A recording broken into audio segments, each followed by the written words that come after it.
All right, welcome to The Explainer. Today, we're diving into a really strange place, a remote patch of desert down in Mexico where, get this, radios supposedly just die. Compasses go totally haywire, and some people swear that visitors from other worlds are just walking around. Yep, we're talking about the Zone of Silence. So yeah, we're heading deep into the Mexican desert, to this spot where you've got this wild mix of science, folklore, and a really surprising piece of Cold War history all crashing together. It's no wonder they call it Mexico's very own Bermuda Triangle. So let's talk about Mexico's Bermuda Triangle, the legend of La Zona del Silencio.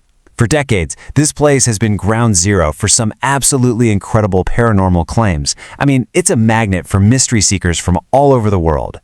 And the stories, oh man, they're all over the map. You have the classic stuff, right? Your radio just goes completely silent, your compass starts spinning like a top.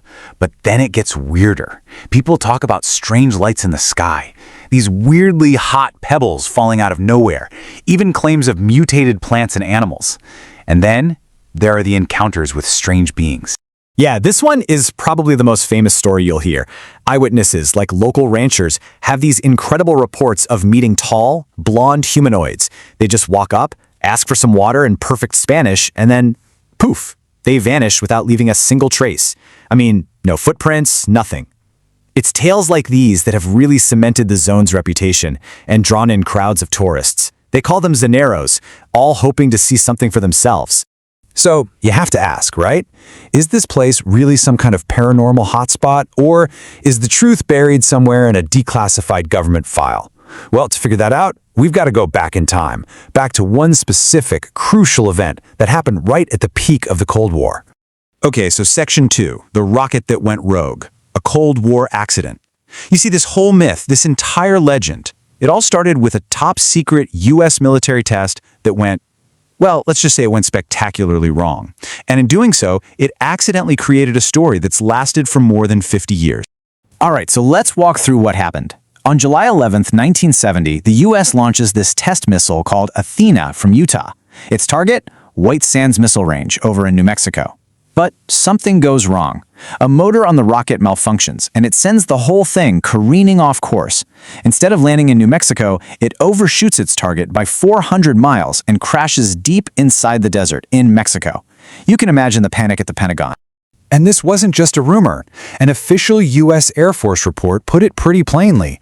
An in-flight malfunction caused both Stage 4 and the payload to fly off course and subsequent impact in Mexico. So they admitted it, right? But the real bombshell wasn't just that the rocket crashed. It was what the rocket was carrying. Get this. The payload was carrying something called 𝗭𝗏-57. Now, what is that? It's a radioactive isotope, the kind of stuff you'd use in what they call salted bombs to contaminate huge areas. So this wasn't just about picking up some rocket parts. This was now a top-secret radiological cleanup mission on foreign soil, a total nightmare scenario. So that brings us to Section 3, Operation Sandpatch, the secret cleanup.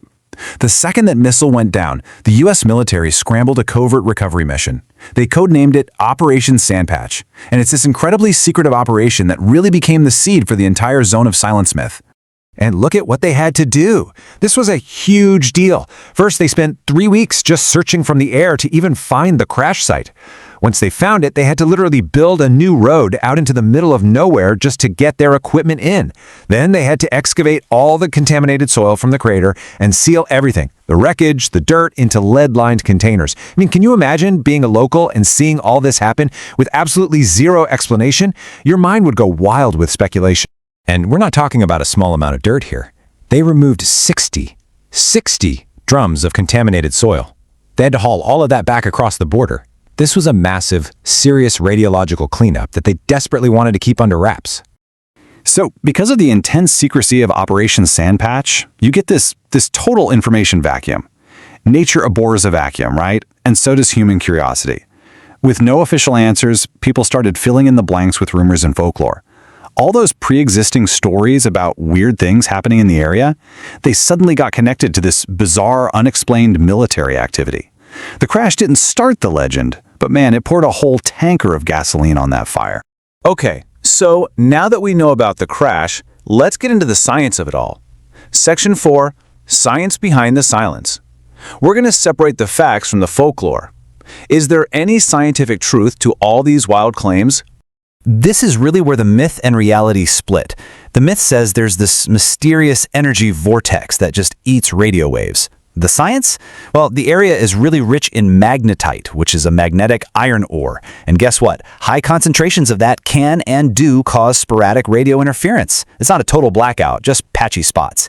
And what about the paranormal zone with mutated creatures? The reality is that the zone is actually part of a protected nature reserve with some really unique but totally natural biodiversity, like the endangered Bolson tortoise. It seems like a classic case of real, natural weirdness getting exaggerated into something supernatural. And you can actually track how this whole thing grew. Way back in the 1930s, you had a pilot report some radio trouble, just a one-off story. Then, fast forward to 1966, an engineer named 𝗏𝗏 𝗏𝗏 is out there, his team's walkie-talkie stopped working, and he's the one who coins the name the Zone of Silence. So now the myth has a name. But it's the 1970 missile crash. That's the event that took this local curiosity and launched it into an international phenomenon. So finally, let's talk about how a myth is born from all this history, secrecy, and eventually tourism. It really was the perfect storm, wasn't it? You had a genuine military secret, some cool local folklore that was already there, and you just add the incredible power of human imagination. Mix it all together, and you get an enduring modern legend. And really, here's the takeaway. The Zone of Silence isn't some paranormal vortex. It's a powerful story. A story that was born from a very real, very secret Cold War screw-up, then got amplified by local folklore and is now kept alive by tourism. At the end of the day, the legend was just a much better, more exciting, and for some, more profitable story than the declassified truth. It really makes you think, though. How many other modern myths out there are born from forgotten bits of history and official secrecy? You have to wonder what other stories we think of as total fantasy might actually be rooted in a real event, just buried in some dusty, declassified file. The Zone of Silence is a perfect example that sometimes the truth isn't just stranger than fiction, it's the spark that creates it.